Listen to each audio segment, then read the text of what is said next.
एक राजा थे जिनका नाम था हिरण्यकश्यप। इसी के साथ हम आज का दूसरा क्लास शुरू करेंगे।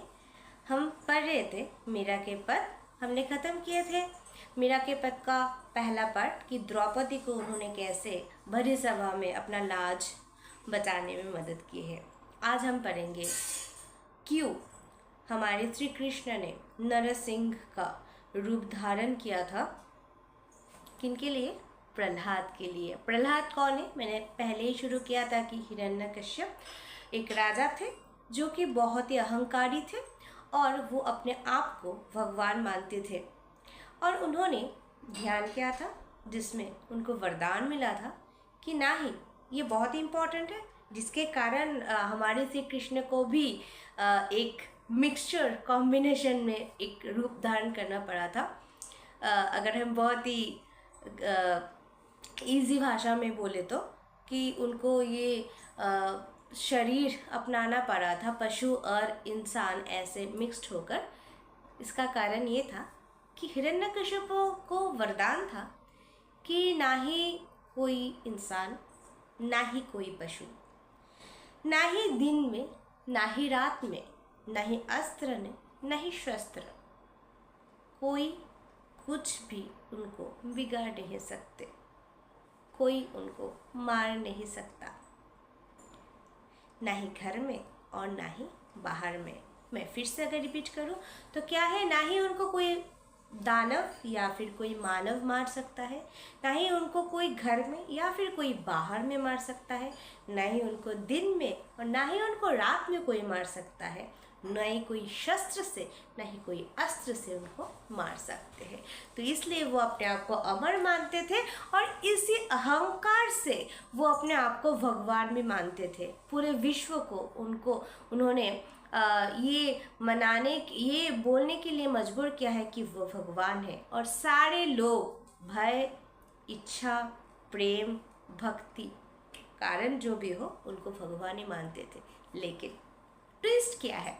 ट्विस्ट ये है कि उन्हीं का लड़का प्रहलाद उनको भगवान नहीं मानते थे। नागराज की कन्या कयाधु, जिनसे भी उन्होंने बहुत ही दुख भरी कहानी आ जाएंगे यहाँ पर, मैं इतना नहीं जा रही हूँ। कयाधु को भी बहुत ही दुखियारी वो उनके साथ उनको शादी करना पड़ा था। बहुत कुछ है इसमें, मैं नहीं जा रही हूँ।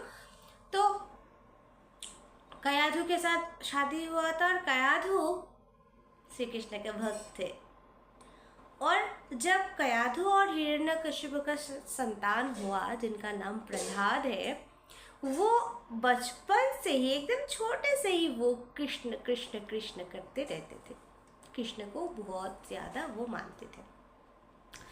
ठीक है, तो कृष्ण को मानने के लिए वो डरते नहीं थे। मतलब है ना कि पापा जिनको पूरा दुनिया भगवान मान रहे और उन्हीं का बेटा नहीं मान रहे थे, तो तब जब ये बात उनको पता चला हमारी हिरण्यकश्यप को, तो बहुत ज़्यादा वो रूठ गए थे और अपना संतान को मारने की चेष्टा किए थे। बहुत ज़्यादा घटियापंथी से, लाइक उनको पहाड़ से उन्होंने फेंक दिया था, फिर उनको बहुत ज़्यादा उबली हुई तेल में उनको फेंक दिया था, हाथी के पैरों के नीचे कुचल डालने की कोशिश किया था। ऐसे बहुत सारा चीज़ें उन्होंने किया, लेकिन कुछ भी नहीं हुआ और हर टाइम कृष्ण उनको आकर बचा लेते थे।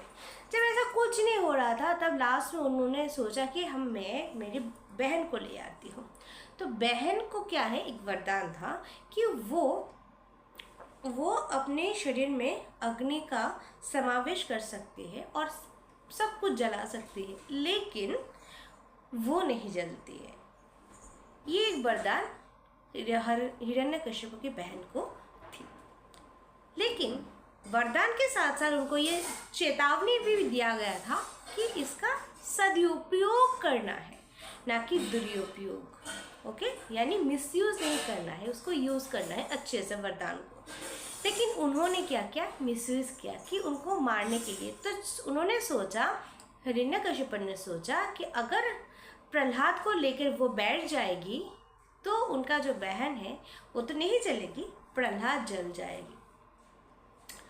तो मज़े की बात ये कि इनका ये चेष्टा भी व्यर्थ हो गया यहाँ पे, क्योंकि वो था कि दुरुपयोग नहीं करना था, उन्होंने दुरुपयोग किया, इसलिए वो खुद जल गए। ये प्रहलाद का कुछ भी नहीं हुआ।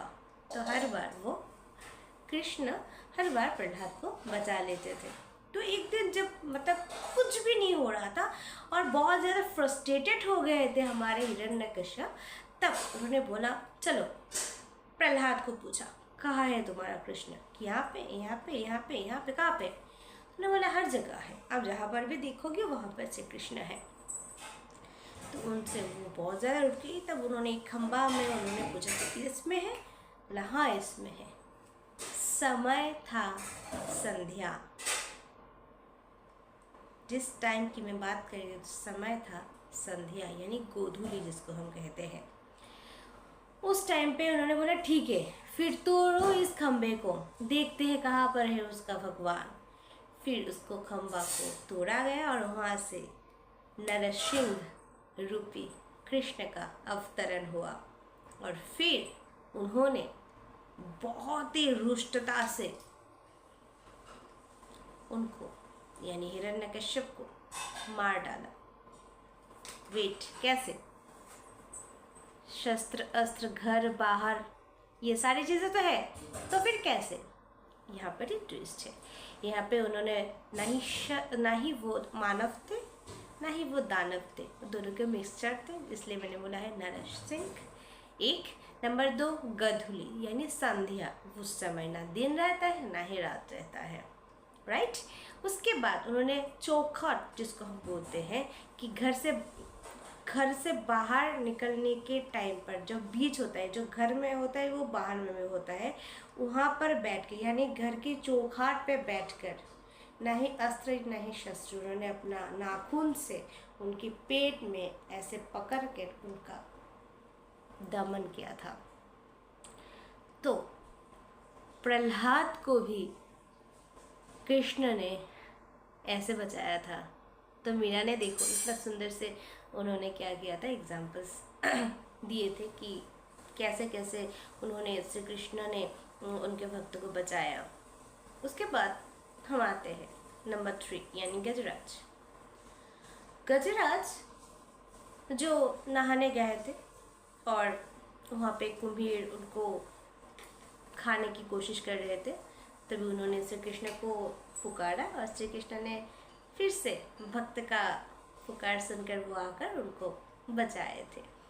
तो मीरा कह रहे थे कि आपने जिस तरह द्रौपदी का, प्रहलाद का, गजराज का दुख हरण किया है, मेरे जीवन में बहुत दुख है, आप उनको भी हरण करो। और इसी के साथ इस चैप्टर का पहला जो पद है उसका ख़त्म होता है।